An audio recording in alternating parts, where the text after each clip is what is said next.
이번 그 12상 비상계엄 내란 쿠데타 시기에 국가정보원의 역할이 과연 무엇이냐에 대해서 국민들의 의혹이 상당히 갖고 있습니다. 국가정보원법 제4조에도 보면 국가정보원은 내란 및 외환의 죄에 관련한 사안들에 관한 정보를 취합하여 보고한다. 정보를 수집하여 보고한다.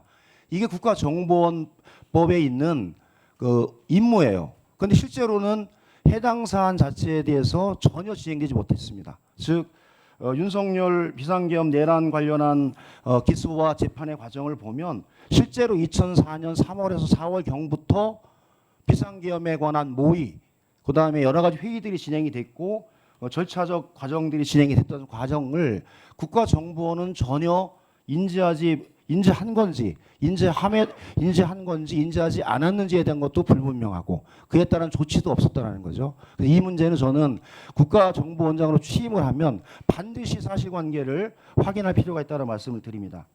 세 번째는 대통령의 비아폰 사용 내역 관련해서 대통령과 홍장원 1차장 간의 비아폰 통화 내역을 대통령실의 박종준 대통령 경호처장과 조태웅 원장 간의 대화를 통해서 비아폰 사용 내역이 삭제된 경위, 이것도 대단히 중요한 사안이라고 저는 봅니다. 그리고 네 번째는 비아폰의 지급 관련한 규칙들이 있는데 실제로는 국가 정보를 수행하거나 장차관이거나 비아폰 운영에 관한 규칙에서 벗어난 사람들에게 비아폰을 지급했던 예가 이 수사나 여러 가지 과정에 나왔지 않습니까?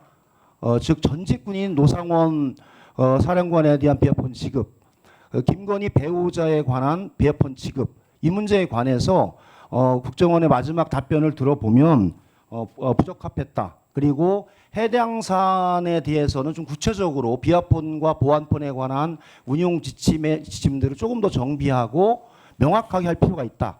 그러나 민간인인 노상원과 김건희 배우자에 대한 비아폰 지급은 적절하지 않았다는 판단이 있었습니다. 취임하시게 되면 이 문제에 관련해서도 제도를 정확히 좀 정비를 하고 잘못된 부분에 관해서는 예, 그 말씀하신 것처럼 이제 저도 사실은 뭐 국정원이 가지고 있는 그 내란 외환에 대한 그 정보 수집, 이것이 국정법에 명기돼 있지 않습니까? 그래서 초보적으로 저도 이 청문회 준비하는 과정에서 물어봤습니다. 그랬더니 나온 대답은 국정원이 조사권이 있는데 그 조사권이라는 것 자체가 너무 취약해서 군부대 같은 경우는 군부대 앞에도 정부도 못 들어간다, 이런 얘기를 들었습니다. 그래서 어쨌든 간에 들어가서 좀 더 살펴보고 또 실제 국정원이 내란 외환에 대한 정보를 수집할 수 있는 그런 나름대로의 어떤 권한을 가질 수 있도록 하는데 한번 좀 어떤 방법이 있는지 찾아보도록 그렇게 할 생각입니다. 그리고 나머지 비아폰 기록 삭제나 이런 것들에 대해서는 초보적으로 물어봤습니다만 하여튼 좀 더 살펴보고 나서 정보위에 보고를 드리도록 하겠습니다.